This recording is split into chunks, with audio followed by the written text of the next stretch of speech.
Good morning, Cape Town.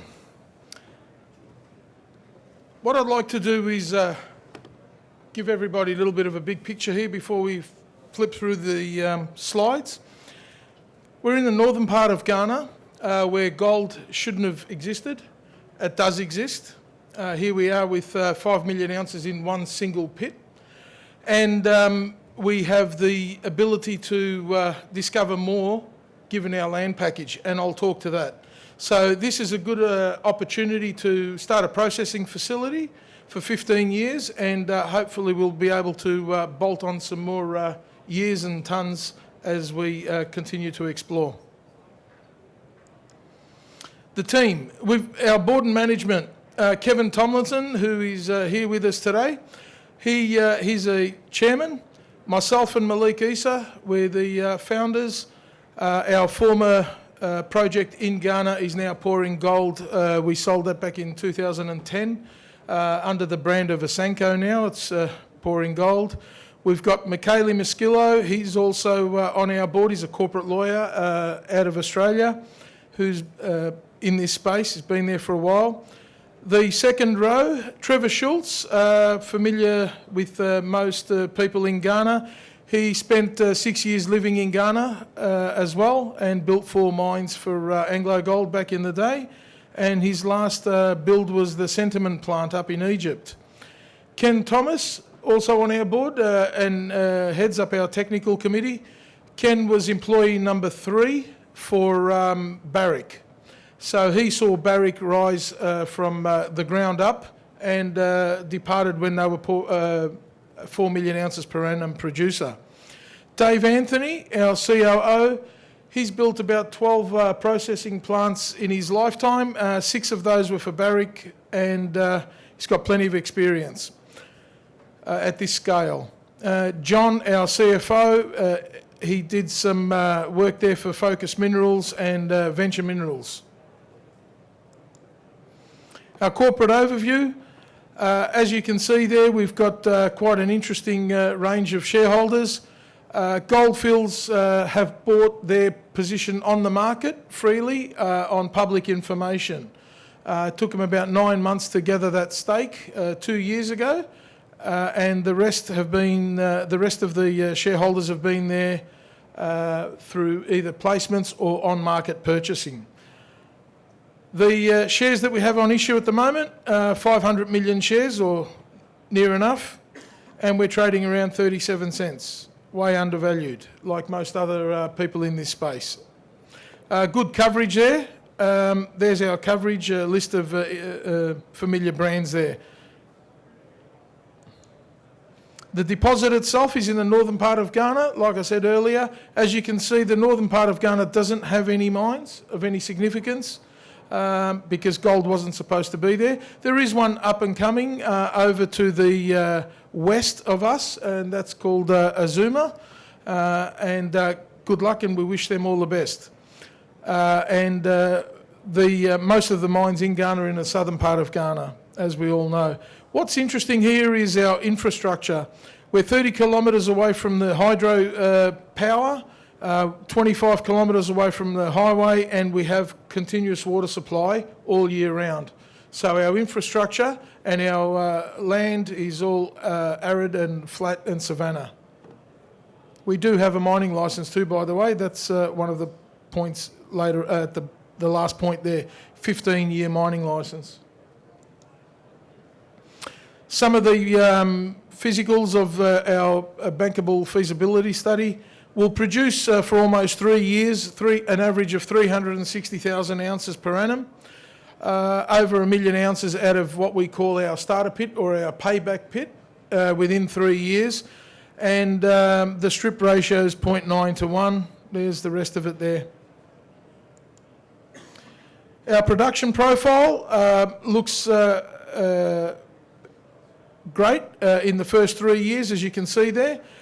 First 8 years, the average is 330,000 ounces per annum for the first 8 years. Then we cut back and go a bit deeper, and it drops down to about 220,000 ounces. Now, there's our challenge. Our challenge is to find more mineralisation to haul down to the mill in the first, or to follow on from year 9 onwards. Although 220,000 ounces isn't something to be sneezed at, we're looking for more gold to increase that annual throughput to get it back up to 300,000 ounces if possible and extend the mine life. There are a little bit more numbers there. 1235 the pit was designed at. 1350 was our economic model. Our capex, including $42 million of contingency, is $390.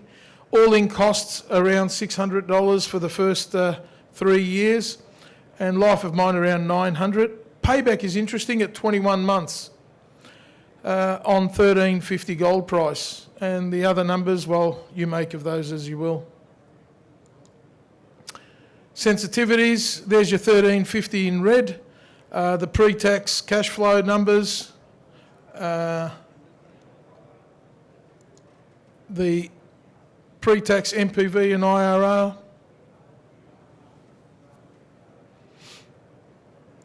And the post-tax NPV and IRR. Should I stop there?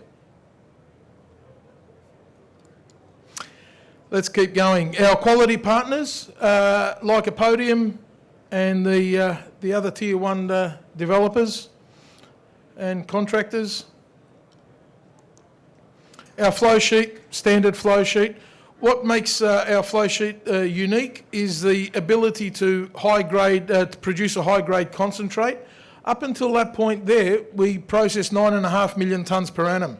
From there on, the footprint for the back end of the plant reduces to about 1 million tonne because we dispose of 90% of the rock goes straight into, and it's inert, it goes into the tailings facility. So we end up with a high-grade concentrate between 15 and 17 grams per tonne, and that gets further processed. And hence our CapEx and our OpEx is reduced drastically. This is what the deposit looks like. Broadly speaking, it's over 1 kilometre long and approximately 400 metres deep. And there's the starter pit there. This is a cross-section just to demonstrate the width of the deposit. It's approximately 350 metres wide, which is fairly unique.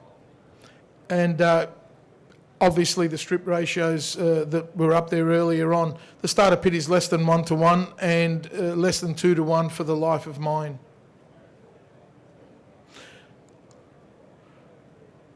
A little bit to our district opportunities that exist. The radius rings there at 20 and 40 kilometres, just to give you an indication. It's all within trucking distance. And there's some of the results we've managed to get to date from Ndongo East. Shallow, and as you can see, what's interesting is they're fairly shallow hits. And we've got a program running in the background which we'll let the world know about very soon once we wrap it up, that actually talks to about 7 kilometres of strike in that area there. That's just one area that we've got earmarked for drilling to extend our mine life and our grades. This is what we're doing.